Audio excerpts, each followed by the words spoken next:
ബഹുമാനപ്പെട്ട സഈദ് ഇബ്നു ജുബൈർ റളിയല്ലാഹു അൻഹു പറഞ്ഞു തരുകയാണ്, അന്ത്യനാളിൽ അല്ലാഹുവിന്റെ മുന്നിലേക്ക് ഒരാളെ കൊണ്ടുവരും. അന്ത്യനാളിൽ അല്ലാഹുവിന്റെ മുന്നിലേക്ക് ഒരാളെ കൊണ്ടുവരും. എന്നിട്ട് അയാളുടെ കർമ്മങ്ങളുടെ പുസ്തകം അയാളുടെ കയ്യിലേക്ക് കൊടുക്കും. അയാളുടെ കിതാബ് അയാളുടെ കയ്യിലേക്ക് കൊടുക്കും.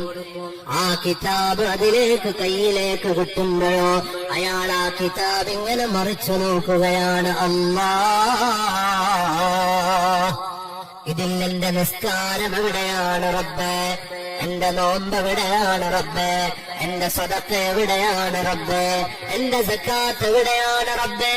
പടച്ചവനെ, ദുനിയാവിലുള്ളപ്പോ ഞാൻ പള്ളിയിൽ പോയിട്ടുണ്ടായിരുന്നല്ലോ റബ്ബേ, ഉംറ ചെയ്തിട്ടുണ്ടായിരുന്നല്ലോ റബ്ബേ, ഹജ്ജ് ചെയ്തിട്ടുണ്ടായിരുന്നല്ലോ റബ്ബേ. എന്റെ സൽക്കർമ്മങ്ങൾ എവിടെയാണ്? അല്ലാഹുവിന്റെ മുന്നിൽ നിന്നൊരാള് പൊട്ടിക്കരയുകയാണ്. യാ റബ്ബേ,